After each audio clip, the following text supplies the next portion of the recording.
Welcome back to my channel. Thank you for supporting guys. இன்னைக்கு நம்ம பார்க்க போறது same words but pronunciation difference. ஓகேங்களா? noun verb இதுல எப்படி pronunciation பண்றோம், எங்க stress கொடுத்து நம்ம பண்ணனும் அப்படிங்கறத தான் இன்னைக்கு நம்ம வீடியோல பார்க்க போறோம். அதுக்கு முன்னாடி உங்களுக்கு ஒரு riddle. ஓகேங்களா? விடுகதை கேக்குறேன். What month of the year has 28 days? Okay? What month of the year has 28 days? இந்த क्वेश्चनக்கான ஆன்சரை இந்த வீடியோ எண்ட்ல நான் உங்களுக்கு சொல்றேன். அதுக்கு முன்னாடி என்னுடைய சேனலை ஃபர்ஸ்ட் டைம் பார்க்குறதா இருந்தால் சப்ஸ்கிரைப் பண்ணிக்கோங்க, மறந்துடாமல் பெல் ஐக்கானை கிளிக் பண்ணிக்கோங்க. அப்போ தான் நான் அடுத்தடுத்து போடுற வீடியோஸ் எல்லாம் உங்களுக்கு நோட்டிஃபிகேஷனாக வரும். சென்டென்ஸை வந்து இந்த ட்ரெஸ் வேர்டை வந்து நம்ம இங்கே ஏன் கொண்டு வந்திருக்கோம் அப்படின்னா இதோட டிஃப்ரென்ஷியேட் நீங்கள் பார்க்குறதுக்காக தான். நவுன் வேர்ப் சரிங்களா? இங்கே உங்களுக்கு இந்த இது எழுதும்போதே இதை நீங்கள் பார்க்கும்போதே உங்களுக்கு ஓரளவுக்கு புரிஞ்சுக்குன்னு நம்புகிறேன். ஏன்னா என்ன இவங்க இங்கே மட்டும் கேபிட்டல்ஸ் எழுதியிருக்காங்க, ஆனால் இங்கே வந்து கேபிட்டல்ஸ் எழுதியிருக்காங்க அப்படின்னு சொல்லி நீங்கள் நினைக்கலாம். பட் இதோட pronunciation spelling is same but pronunciation is different. ஓகேங்களா? இதை எப்படி ப்ரொனன்சியேஷன் பண்ணுது அப்படின்னா ஃபர்ஸ்ட் ஒன் ப்ரீசென்ட், இது ப்ரெசென்ட். ஓகே, இதை நம்ம எப்படி சொல்லணும் அப்படின்னா ப்ரீசென்ட் அந்த மாதிரி சொல்லணும். பட் அதை வந்து ப்ரெசென்ட் இந்த மாதிரி ஸ்ட்ரெஸ் வந்து ரெடி மேலே கீழே அந்த மாதிரி போகிற மாதிரி இருக்கும். ஸோ உங்களுடைய ப்ரொனன்சியேஷனும் அதுக்கேற்ற மாதிரி மாறணும். இது எப்படின்னு நம்ம சொல்லணும், ப்ரீசென்ட் அது ப்ரெசென்ட். ஓகேங்களா? இப்போ நெக்ஸ்ட் ஒன் என்னது, estimate. Estimate. Okay, estimate. Okay, ஆனால் இதுக்கு வந்து என்ன வரணும் அப்படின்னா எஸ்டிமேட். Okay, estimate. ஓகே, இப்போ இது வந்து உங்களுக்கு ஸ்ட்ரெஸ் இது பண்ணுறது. நீங்கள் are you noticed the stress? Okay, do you noticed it? Because of noun is stress on the first syllable. Okay, noun is stress on the first syllable, but verb is stress on the last syllable. Okay, verb is stress on the last syllable, so you stress high. Okay, present, present. Okay, that is the stress. Okay, stress is okay.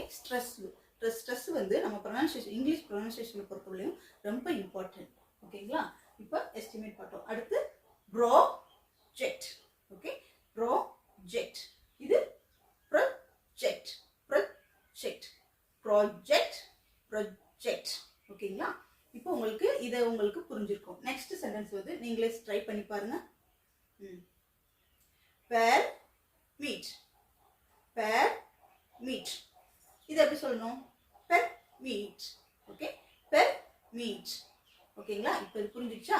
Per meet அது per meet. ஓகேங்களா? இப்போ ரெண்டுக்கும் உங்களுக்கு differentiate புரிஞ்சிடுச்சு. Spelling ஒன்று தான் but pronunciation வேறு. ஏன் அப்படின்னா இதோட ஸ்ட்ரெஸ் வந்து என்ன இருக்குது அப்படின்னா noun is first syllable, first stress. ஓகேங்களா? ஃபர்ஸ்ட் சிலபிளில் வந்துடும். பட் வேர்பில் வந்து என்னது லாஸ்ட்டில் தான் வரும். ஸோ அதோட ப்ரொனன்சியேஷன் எப்படி இருக்கும், டிஃப்ரென்ஸாக இருக்கும். ஓகே, இப்போ பெர்மிட் பார்த்தாச்சு. நெக்ஸ்ட் ஒன் என்னது, இம்பேக்ட். இம்பேக்ட். இம்பேக்ட் மீன்ஸ் விளைவு.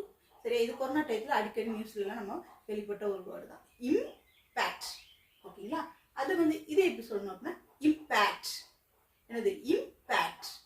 ஓகே, இப்போ உங்களுக்கு இது வந்து கிளியராக புரிஞ்சிருக்கும். இதை எப்படி ப்ரொனன்சியேஷன் பண்ணுறது அப்படிங்கிறதும் தெளிவாக தெரிஞ்சிருக்கும். ஒன் மோர் டைம் டு என்னது see the all of words. ஓகேங்களா? இப்போ என்னது, present, present. Estimate என்னது, estimate, estimate. ஓகேங்களா? அடுத்து project இது project. Okay, next permit.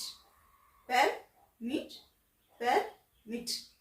permit இது என்ன சொல்லணும் அப்படின்னா permit. ஓகேங்களா? permit இது permit. ஓகே, அடுத்து impact. impact அது impact. ஓகே, impact அது impact. ஓகேங்களா? இப்போ உங்களுக்கு இதோட டெஃபினிஷன்ஸ் புரிஞ்சிருக்கும். ஸ்ட்ரெஸ் வந்து ரொம்ப important to the speak fluent இங்கிலீஷில் ரொம்ப இம்பார்ட்டன்ட். இதையும் நீங்கள் கொஞ்சம் கற்றுக்கோங்க. இது உங்களுக்கு கொஞ்சம் உங்களுடைய இங்கிலீஷ் நாலேஜை வந்து இம்ப்ரூவ் பண்ணுறதுக்கு யூஸ்ஃபுல்லாக இருக்கும். இப்போது நம்ம ரிடில் நம்ம ஆல்ரெடி கேட்டோம் சரிங்களா? இப்போ அந்த ரிடில் என்ன அப்படிங்க, what month of the year has 28 days. எந்த மாசத்துல 28 நாள் இருக்கு அப்படிங்கிறது தான் கொஸ்டின். ஓகேங்களா? இதுக்கு ஆன்சர் என்ன அப்படின்னா எல்லா மாசத்துலயுமே 28 நாள் இருக்கு. So all of month. Okay, எல்லா மாசத்துலயுமே 28 நாள் இருக்கு. என்னுடைய வீடியோ உங்களுக்கு பிடிச்சிருந்ததுன்னா லைக் பண்ணுங்க, ஷேர் பண்ணுங்க, கமெண்ட் பண்ணுங்க, சப்ஸ்கிரைப் பண்ண மறந்துடாதீங்க. தேங்க்யூ ஃபார் வாட்சிங்.